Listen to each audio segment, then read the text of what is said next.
क्या है मांगलिक दोष? क्या एक मांगलिक की शादी अगर नॉन मांगलिक से हो जाए तो वैवाहिक जीवन खत्म हो जाता है? क्या ऐसा होता है कि दो में से एक की मृत्यु हो जाती है? क्या ये सब सत्य है? कहीं कहीं सुनते हैं कि 28 साल की उम्र हो जाएगी तो मांगलिक दोष खत्म हो जाएगा। अरे नहीं, अब तो उम्र बढ़ गई है, मंगली खत्म हो जाएगा। अगर रीमैरिज का केस आता है तो कहते हैं मांगलिक दोष से कोई असर नहीं पड़ता, एक शादी तो टूट गई। इस तरह के अनेकों अनेक मिथक फैले हुए हैं समाज में। मंगली या नॉन मंगली होना, सबसे पहले जानना जरूरी है कि मंगलिक दोष है क्या। मंगली होना कोई दोष नहीं है। मांगलिक हम उसे बोलते हैं जिसे शुभ कहते हैं। शुभ कार्य को मांगलिक कार्य कहते हैं। मंगल ग्रह यदि लग्न में, द्वितीय भाव में, चतुर्थ भाव में, सप्तम भाव में, अष्टम भाव में अथवा 12वें भाव में स्थान ले लेते हैं तो उसे मांगलिक दोष कहते हैं।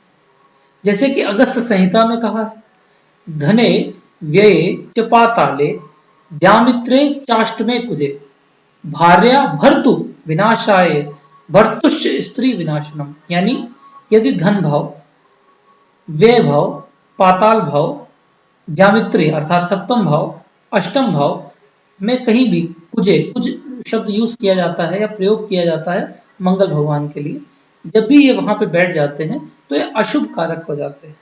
जैसे यदि ध्यान दिया जाए तो भगवान राम की कुंडली में भी वो मंगली थे, प्रबल मंगली थे। ऐसे बहुत से केस आते हैं हमारे पास जिसमें कि मंगली दोष होता है। चंद्र कुंडली से भी मंगली होता है, नवांश कुंडली से भी मंगली होता है। कहीं कहीं तो यह भी लिखा है कि यदि राहु और केतु से भी मंगल भगवान चौथे, सातवें, आठवें या 12वें हों तो भी मांगलिक दोष बनता है। चंद्रमा, नवांश अथवा राहु केतु से उत्पन्न होने वाले मांगलिक दोष को आंशिक मांगलिक कहते हैं। यदि मंगल भगवान के परम शत्रु शनि भगवान उनके साथ किसी भी भाव में बैठ जाएं तो कहते हैं कि मांगलिक दोष कभी उत्पन्न नहीं होता। जैसे कि हम मान लें कि लग्न चक्र में चतुर्थ भाव में मंगल और शनि बैठे हुए हैं, ऐसे में मांगलिक दोष उत्पन्न नहीं होगा क्योंकि चतुर्थ भाव में मंगल एवं शनि की युति हो गई। इसी तरह से यदि किसी की कुंडली में मंगल दोष तो बन रहा है परंतु मंगल का षडबल बहुत कमजोर है या मंगल मृतावस्था में है, डेड है, तो भी मांगलिक दोष नहीं बनता। और यह भी जानना जरूरी है कि मांगलिक दोष किसी भी उम्र पे खत्म नहीं होता। आपकी उम्र चाहे 40 साल क्यों ना हो जाए, मांगलिक दोष खत्म नहीं होगा। मांगलिक दोष खत्म करने का कोई भी विधान नहीं है। मांगलिक दोष को शांत करने के विधान, जैसे कि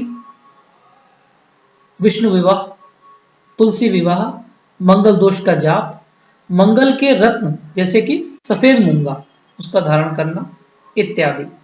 ये कुंडली पर डिपेंड करता है, किसकी कुंडली में किस स्थिति में मंगल है, मंगल के साथ कौन से ग्रह भगवानों की युति हो रही है, मंगल का षडबल क्या है, मंगल की अवस्था क्या है, कहीं वो डेड तो नहीं है, बाल्यावस्था में है, वृद्धावस्था में है, युवावस्था में है, ये देखना जरूरी है। हालांकि ये मैं जरूर कहूंगा कि एक मांगलिक व्यक्ति की शादी या तो आंशिक मांगलिक से की जाए या पूर्ण मंगली से की जाए। गैर मंगली से अगर की जाएगी तो वैवाहिक जीवन क्लेशपूर्ण होगा और दो में से एक के स्वास्थ्य को बहुत ज्यादा कष्ट होगा। ऐसा नहीं है कि दो में से एक की मृत्यु हो जाएगी, ये सब मिथक है, इन मिथक को त्यागना चाहिए।